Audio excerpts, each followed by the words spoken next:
friends, welcome to an YouTube channel of MPPSC aspirant again. So this is going to be an episode 2. So इस video में हम किस बारे में बात करने वाले हैं, क्या सब कुछ अभी आपको डिटेल में पता चल जाएगा। पहला वीडियो मैंने अपलोड किया था, उसमें आफ्टर माय पेपर 26 अप्रैल को जो मैंने पेपर दिया था उसके बाद क्या कैसा सीन है, क्या करना चाहिए, सब कुछ। उसके बाद जो भी मैंने फिगर आउट किया है वो सब अभी मैं आपको बताने वाली हूँ। मैं क्या सोच रही हूँ आगे करने का, ये सब कुछ। और बैकग्राउंड में अगर वॉइस आ रही होगी so I am so sorry for that. मतलब मैं सुबह से वेट कर रही हूँ कि ये ख़त्म हो, उनका जो डीजे बज रहा है, बट नो, शादी सीज़न इज़ ऑन। सो या उसके चक्कर में गाने वगैरह कंटिन्यूसली बज रहे हैं। सो बियर विथ मी, आप ईयरफोन्स लगा करके से सुन सकते हैं आराम से बैठ करके या कुछ भी काम करते हुए। सो आज हो गई है जब मैं ये वीडियो रिकॉर्ड कर रही हूँ। सो अभी है 2 मई एंड सैटरडे है और अभी 3:30 बज रहे हैं दिन के, 3:33 प्रिसाइसली। सो हाँ, मैंने 26 अप्रैल को अपना पेपर दिया था। उसके बाद से भी कितने दिन हो गए, 27, 28, 29, 30 एंड 1, 5 दिन ऑलमोस्ट हो गए हैं। 5 दिन काफ़ी लंबा समय होता है। आज हमारा 6th डे है। सो इन दिनों में मुझे क्या करना था क्या नहीं, related to this YouTube channel, अपनी पढ़ाई से रिलेटेड सब कुछ मैंने फिगर आउट किया है एंड एवरीथिंग। मेरी मम्मी एक्चुअली है नहीं अभी, तो मुझे घर का भी सब कुछ देखना पड़ता है। सो थोड़ा काफ़ी हेक्टिक हो जा रहा है और उतना प्रोडक्टिव हो नहीं पा रहा जितना मैं चाह रही हूँ, बट फिर भी I am trying a lot and मुझे पता है वो हो जाएगा। सो मैं आपको बता देती हूँ मैंने अभी तक क्या क्या देखा, क्या प्लानिंग किया है। सो मैंने अपना जो प्रोविज़नल अभी तो आंसर की बस आई है, अभी तो फाइनल आंसर की आई नहीं है। सो अभी तो काफ़ी सारे क्वेश्चंस हैं जिनमें सवाल उठे हैं, उसमें आपत्ति लगाई जाएगी, फिर कुछ क्वेश्चंस कैंसिल भी होंगे, कुछ क्वेश्चंस की मार्क्स सबको इक्वली मिलेंगे। तो अभी कुछ कहा नहीं जा सकता क्योंकि मैं बिल्कुल बाउंड्री में हूँ। जितना मैंने देखा है, जो एक्सपीरियंस टीचर्स हैं जो कट ऑफ बता रहे हैं, सो मैंने 75 क्वेश्चंस अटैम्प्ट किए थे अपने पेपर में, जिसमें मेरे अप्रॉक्सीमेटली 60 क्वेश्चन सही हो रहे हैं प्रीलिम्स में, MPPSC 2026 प्रीलिम्स में, जो कि 26 अप्रैल 2026 को हुआ था। बट ये सब जो भी चल रहा है उसको देखा, और जो टीचर्स हैं वो बता रहे हैं कि कट ऑफ 60 to 65 के बीच में ही वेरी करेगी। कोई 60 to 62 बोलता है, कोई 64, 65, कोई 67 to 70 भी बोल रहा है, बट ऑन एन एवरेज सब 60 to 65 के बीच में ही कट ऑफ बता रहे हैं आपके। और जिसके 65 प्लस हैं वो तो मतलब 100% श्योर है कि उसका तो प्रीलिम्स होने ही वाला है। ऐसा बहुत सारे एक्सपीरियंस टीचर्स से मैंने सुना जिन्हें मैं फ़ॉलो करती हूँ। मैं भी आपको बताऊँगी कि इन्हें मैं फ़ॉलो कर रही हूँ इस जर्नी को, जब से मैंने स्टार्ट किया है तब से ही। और वो मतलब मोस्ट ऑथेंटिक रियल हैं क्योंकि उनकी क्रेडेंशियल्स भी मतलब बहुत हाई हैं, और तो मैं उनको ही फॉलो कर रही हूँ। मैं अभी आपके साथ वो सब शेयर करूँगी। तो मैं भी एकदम ऐसी बाउंड्री में हूँ, बट मैं ये सब अभी सोच नहीं रही हूँ। मुझे पूरा फोकस अपना मेंस में डालना है, क्योंकि अगर मुझे पता है अगर मेरा प्रीलिम्स होगा तो अभी मुझे मेंस में ही फोकस करना है। अगर मेरा प्रीलिम्स नहीं होता है तो मेरे पास काफ़ी सारा टाइम हो जाएगा, तो मुझे बहुत अच्छे से अपना मेंस तैयार करना है। जो मेंस स्पेसिफिक सब्जेक्ट्स हैं, ऑल्दो मैंने किया हुआ है लास्ट ईयर भी, कुछ 3-4 महीने के आसपास मैंने मेंस को दिया था और मेंस स्पेसिफिक सब्जेक्ट्स के नोट्स बनाए थे। सो काफ़ी सारे सब्जेक्ट्स मेरे कंप्लीट भी हैं, नोट्स भी बने हुए हैं, साइनॉप्सिस भी रेडी हैं, लाइक आपकी सोशियोलॉजी हो गया और हिस्ट्री जोग्राफ़ी के तो नोट सबके पास होते ही हैं।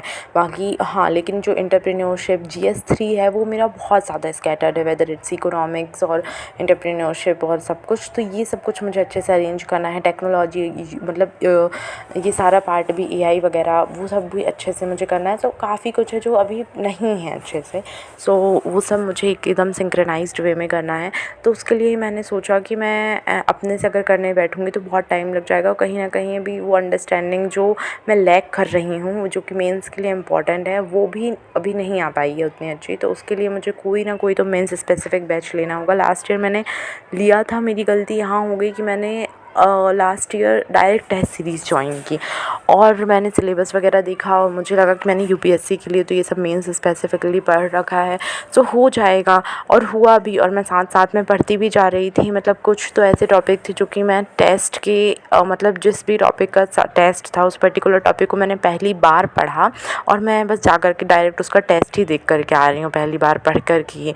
सो वो बहुत ज़्यादा एक नयापन सा था उसमें, तो मेरे आंसर्स इन्हेंस नहीं हो रहे थे। तो मुझे अपनी गलती, यहाँ पे कुछ गलतियाँ समझ में आई कि मुझे इस बार अच्छे से कंटेंट में ही फोकस करना है पूरा। जब मेरा कंटेंट मतलब एटलीस्ट साइनॉप्सिस वगैरह रेडी हो जाएंगे। और मुझे साथ साथ में आंसर राइटिंग करती चलना है, ऐसे भी नहीं कि मैं पूरी तरीके से छोड़ दूँ। बट लास्ट ईयर मैं पूरा ही फोकस आंसर राइटिंग में दे रही थी, कंटेंट पे मेरा उतना फोकस नहीं था। बस कहीं से कुछ मिल जाता था तो मैं उसको लिख लेती थी, पढ़ लेती थी और जा कर के टेस्ट दे आ रही थी। तो वो अंडरस्टैंडिंग ही नहीं बन पाई थी, मुझे ये चीज़ें याद ही नहीं रहती थी, तो मैं कैसे अच्छा आंसर जनरेट कर पाऊँगी, समझ रहे हैं आप। तो वो चीज़ कहीं ना कहीं लैग कर रही थी। तो मुझे मेरी गलती एक यहाँ पे समझ में आई कि मुझे पहले मेंस को तवज्जो देनी है और उसे अच्छे से प्रिपेयर करना है और आंसर राइटिंग साथ में लेकर के चलना है। बट पहले मेरा फोकस ज़्यादातर कंटेंट में होना चाहिए और उसे याद करने में, और फिर उसे रेप्लिकेट करने में, सामने अच्छे से आंसर्स में प्रेजेंट करने में। और मेरा प्लस पॉइंट यही है कि मेरी स्पीड बहुत अच्छी है। मतलब मैंने जितने भी टेस्ट दिए थे, कई बार ऐसा भी हुआ था कि जो मेरे स्ट्रॉन्ग सब्जेक्ट्स थे, मैं इंदौर गई थी 2 महीने के लिए, तो उन सब्जेक्ट्स में मैंने कहाँ से कोचिंग की थी, क्या किया था, मैं आपको सब बताऊँगी और कितना पैसा लगा था सब कुछ। तो मैं जब इंदौर गई थी तो वहाँ पर जो मेरे स्ट्रॉन्ग सब्जेक्ट्स थे, जब मैं उनके टेस्ट दे रही थी तो काफ़ी मतलब मेरी रैंक तक आई है। मतलब अगर 30-35 कई बार 40 बच्चों ने टेस्ट दिया तो उसमें मेरी रैंक 5-6 तक आई है 1-2 बार। तो मुझे ये समझ में आ गया कि मेरी स्पीड में तो कोई दिक्कत नहीं है, मेरे कंटेंट में ही कमी है, क्योंकि मैं पेपर हमेशा कंप्लीट कर लेती थी। सो मुझे वो करना है पहली बात तो, कि अपने कंटेंट को इन्हेंस करना है, क्योंकि स्पीड की दिक्कत नहीं है और वो मुझे पता है कि वो मैनेज हो जाएगा। क्योंकि 11th-12th में मेरा आर्ट्स था, ह्यूमैनिटीज़, और मैंने वो लिया ही इसलिए था, और ऊपर से मुझे हिस्ट्री बहुत ज़्यादा पसंद है। सो मतलब वो आपका इनबिल्ड हो जाता है ना, आप इतना सारा लिख लेते हो तब से ही। सो वही कुछ मेरे साथ भी हुआ।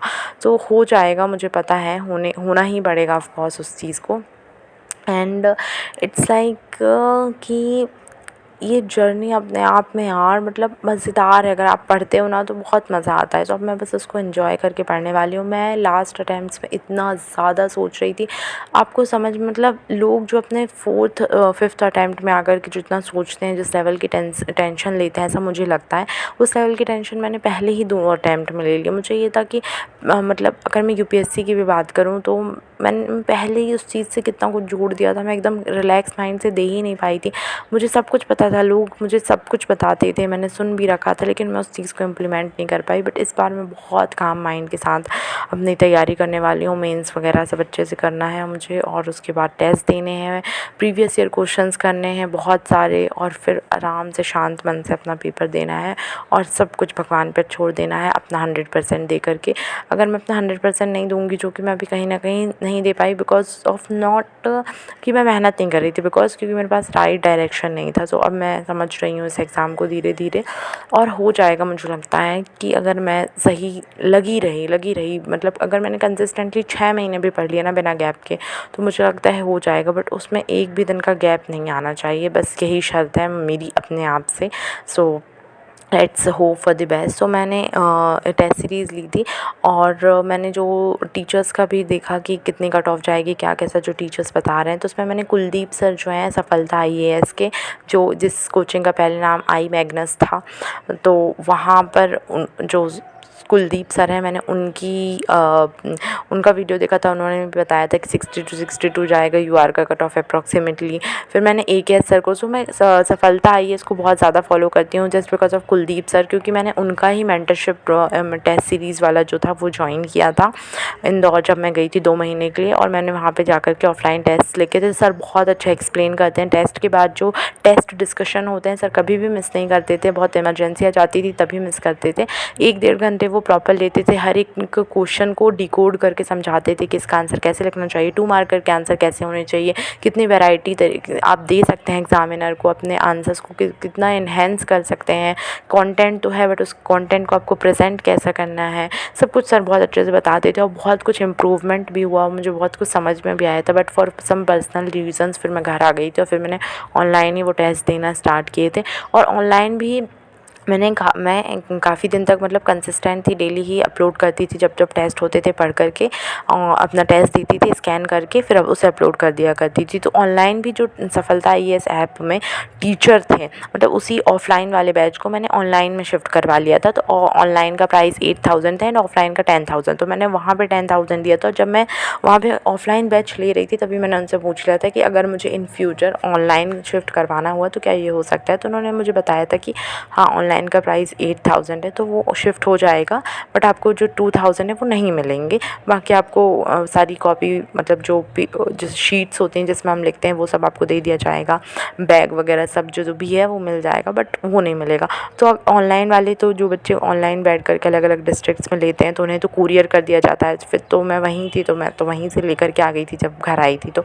मैंने घर में ही आकर के फिर जब अपने बाकी के टेस्ट दिए थे, तो जब मैं ऑनलाइन उस पर अपलोड कर रही थी अपनी आंसर शीट, तो वो भी बहुत अच्छे से मतलब सर प्रॉपरली टाइमली चेक करके देते थे और उसमें अच्छे से रिमार्क लिख करके देती। तो मुझे कुछ क्वेश्चन होता था तो मैं टेस्ट के ही लास्ट में एक पीडीएफ में अपने क्वेश्चंस लिख देती थी, मतलब पूरा जो पीडीएफ बनाया उसमें लास्ट में एक पेज टेस्ट वाले में ही ऐड कर देती थी और उसका भी पीडीएफ में उसको मर्ज कर देती थी उस पेज को, उसमें अपने सारे क्वेश्चंस लिख करके, तो सर उसमें ही आंसर्स भी लिख करके दे देते थे। और वहाँ पे नंबर्स भी अवेलेबल होते हैं अगर आपको अपने टीचर्स से बात करनी हो तो हमारे टाइम में जो मैम चेक कर रही थी ऑफलाइन जब मैं गई थी, तो मैंने उन मैम का नंबर भी ले लिया था, ऑल्दो मैंने कभी उनसे फिर कांटेक्ट नहीं किया, बट हाँ अगर आप चाहो तो आप कर सकते हो। और ऐसा मतलब बहुत ही कम हुआ है कि कभी उनके ऑफ़िस वालों ने फ़ोन नहीं उठाया हो, मतलब हमेशा सब कुछ अच्छा ही था। तो मुझे वो बहुत सही संस्था लगी इसकी प्रिपरेशन के लिए, सफलता आईएएस। आप उसको उसमें आप देख सकते हैं मैंने प्रीलिम्स के लिए भी उनका स्वयं बैच लिया था जिसमें मुझे काफ़ी सारा अच्छा कंटेंट मिल गया था।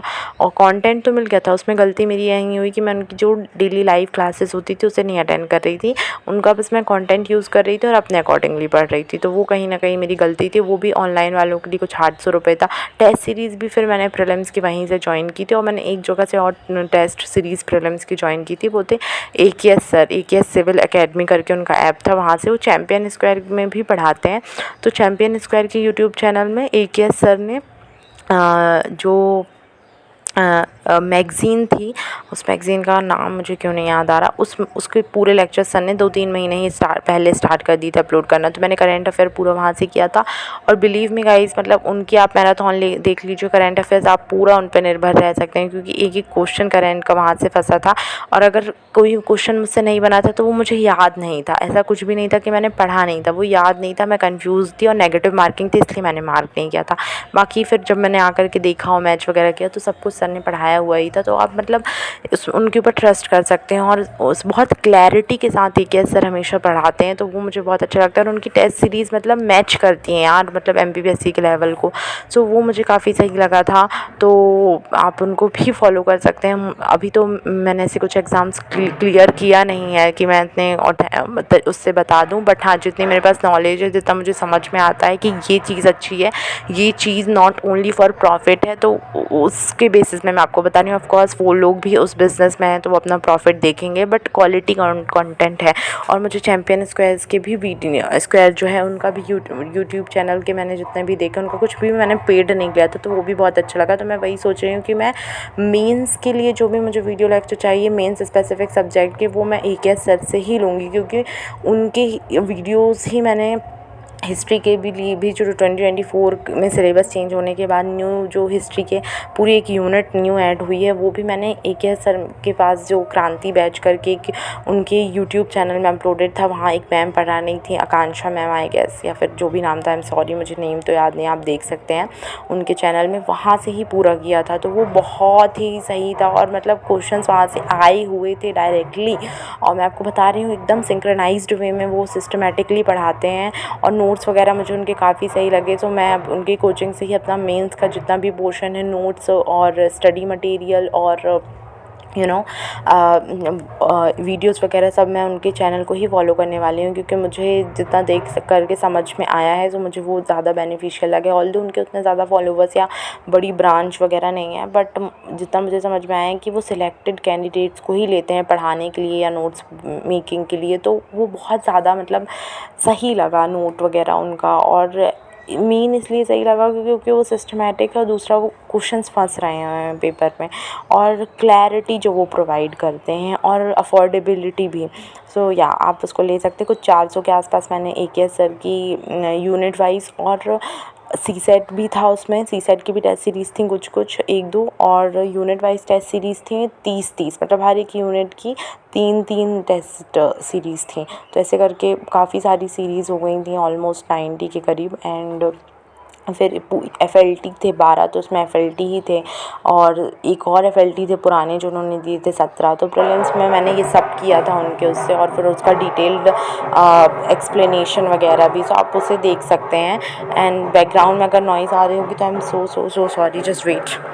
सो मैंने अभी वही सोचा है कि मैं AKS सर का मेंस फॉलो करूँगी। अभी सफलता आई है इसमें, तो क्योंकि मैंने देखा उन्होंने मेंस स्पेसिफिक उनके बैचेस तो आ गए हैं, बट जितना मैंने नोटिस किया है, मैंने उनका लिया था, तो मुझे उनका जो टाइम कंप्लीशन है कोर्स का, वो कहीं ना कहीं सही नहीं लगा।